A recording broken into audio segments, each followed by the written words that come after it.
Hello ladies and gents, and we're at our next criminal-based location, the Brinks-Matt robbery. The Brinks-Matt robbery occurred at Heathrow International Trading Estate, London, United Kingdom. We are very, very near to Heathrow Airport. Ah, look. Cheers, mate. Here we go. This is how near we are. So the bullion would have been brought in, of course, to the airport and been stored here. We'll discuss that a bit more as we get along. Oh, crumbs. Sod living there. Lovely. Yeah, the Brinks-Matt robbery occurred at Heathrow International Trading Estate, London, United Kingdom, on the 26th of November 1983, and was one of the largest robberies in British history. 26 million, the equivalent of 93.3 million in 2021, worth of gold bullion, diamonds and cash was stolen from a warehouse operated by Brinks-Matt, a former joint venture between the US security company Brinks and London-based company Matt Transport. The bullion was the property of Johnson Matthey Bankers Limited, Mickey McAvoy and Brian Robinson were convicted of armed robbery. Most of the gold has never been recovered. Lloyd's of London paid out for the losses, and several shooting deaths have been linked to this case. So I'll give you a little swizzle round of the building itself. That was handy because I was looking out for the planes and my nephew kindly pointed them out to me, so we got one in. But yeah, this is the thing, and as you'll see in the original picture, this estate really hasn't changed all that much since the 1980s, not much at all. It's got some repainting and cladding done, but Unit 7, this is the unit that the bullion and everything was stored in. There's nothing of great value stored here nowadays, it's just an industrial estate. Yeah, but we got in fairly easily, I must admit. Yeah. There's another plane there, look, as it goes. And as I say, yeah, Brinks-Matt. And now off into more about this one. So join us for that part of the video. Off we go. The Brinks-Matt robbery occurred at 6:40 a.m. on the 26th of November, 1983, when 6 robbers broke into the Brinks-Matt warehouse. Unit 7 of the Heathrow International Trading Estate near Heathrow Airport in West London, England. It was described as the crime of the century. The gang gained entry to the warehouse from security guard Anthony Black, who was complicit in the robbery. Once inside, they poured petrol over the staff and threatened them with a lit match if they did not reveal the combination numbers of the vault. The robbers thought that they were going to steal around £1 million worth of Spanish pesetas, but they also found 3 tons of pure gold bullion outside the main vault. In 6,840 bars, in 76 cardboard boxes. The gold had been stored at the warehouse overnight before being due to be transferred to Hong Kong the next day. In addition, they stole platinum, 1,000 carats of diamonds and $250,000 of travelers' checks. The total value of their haul was £26 million, equivalent to £93.3 million in 2021. The gang. Convictions. And what happened to them after the robbery. Such was the size of the stash, it took the gang some 2 hours to load all of the gold onto their van. At 8:30 a.m, one of the security guards alerted the police, but by this stage the gang were long gone. The gang were now left with the headache of having to try and get rid of the gold, without causing such a ripple in the underworld that it would alert others to its whereabouts. It is thought that they melted the gold down, adding copper to it to hide the purity, enabling them to sell the gold on. Some have suggested that if you have bought any gold jewelry since 1996, the chances are you were wearing Brinks-Matt gold. One thing the heist did reveal to police was just how sophisticated money laundering techniques were within the criminal underworld in the UK. It is believed that the stolen gold was to finance many criminal empires in the years to follow, including the country's booming property market. Now, the robbers themselves. Mickey McAvoy. Thought by police to be the mastermind of the robbery, Mickey McAvoy was arrested 10 days after the heist. He was sentenced to 25 years for part in the Brinks-Matt job in 1984. McAvoy had tried to strike a deal with the prosecutors in the case when he offered to pay back his share, but by this stage, the money had disappeared. In 1995, he was ordered by the court to pay back £27,488,299, laying the entire stash as his responsibility.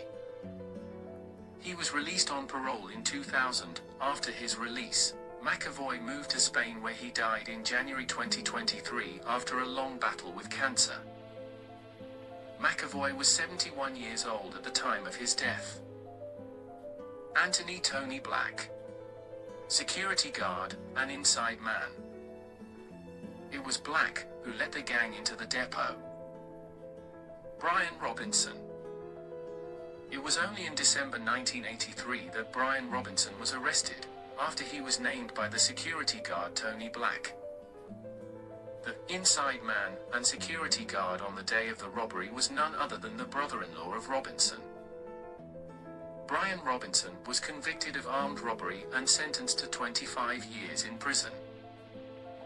He was released in 2000 after serving 16 years of his term. Robinson died in a London nursing home in 2022, following a lengthy illness. He was 78 years old at the time of his death. John Palmer. Jeweler and bullion dealer John Palmer was arrested, but he argued in court that he was unaware that the gold he was handling was linked to the Brinks-Matt robbery. He was cleared of all charges against him. Palmer was arrested in 2001, relating to fraud charges on a timeshare scam, where it was thought he made £30 million at the misfortune of others. Sentenced to 8 years in prison, he served half of his term.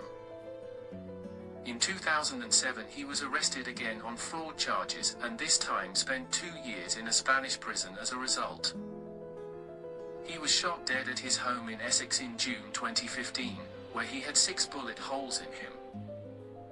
It is thought it was a professional hit. Kenneth Noy. Police opted to put surveillance on Kenneth Noy for his part in the robbery, where he killed DC John Fordham, stabbing him to death. Remarkably, he was found not guilty for the murder, with the jury acquitting him after deciding he acted in self-defense. He would later be convicted for his part in the robbery, for conspiracy to handle the stolen gold, and sentenced to 14 years in prison. He served 7 years of the term and was released in 1994.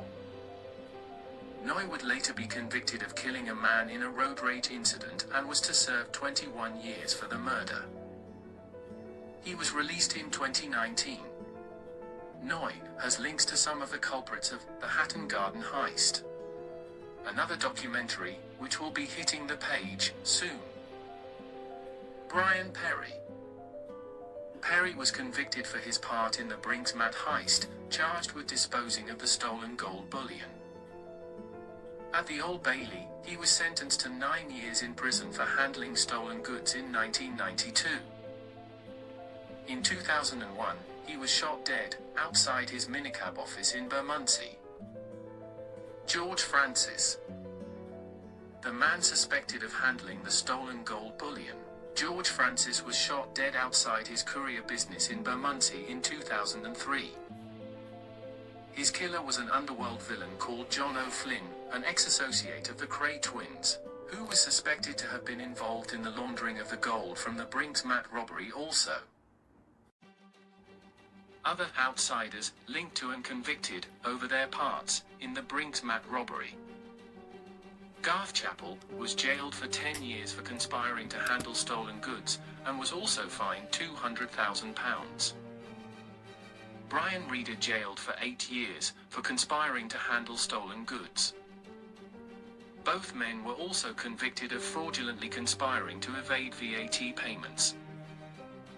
Matteo Constantino was convicted of VAT fraud but acquitted of conspiring to handle stolen goods. He was given a 12-month suspended jail sentence. Gordon Parry, Patrick Clark, and Gene Savage. In August 1992, Gordon Parry, Patrick Clark, and Gene Savage were all convicted at the Old Bailey. Parry was jailed for 10 years. Clark for 6 years. And Savage for 5 years, all for conspiring to handle stolen goods. The Curse of the Brinks-Matt Gold. The so-called Curse of Brinks-Matt or Curse of the Brinks-Matt Millions refers to the shooting deaths of several men who were allegedly involved. These deaths were thought by members of the London criminal underworld to be related to laundering of the gold. In 1990, the former treasurer of the Great Train Robbery, Charlie Wilson, had moved to Marbella, Spain, where he was suspected of being involved in drug smuggling. Engaged to launder some of the proceeds from the Brinks-Matt robbery, he lost the investors £3 million. On the 23rd of April, 1990, Wilson was shot dead.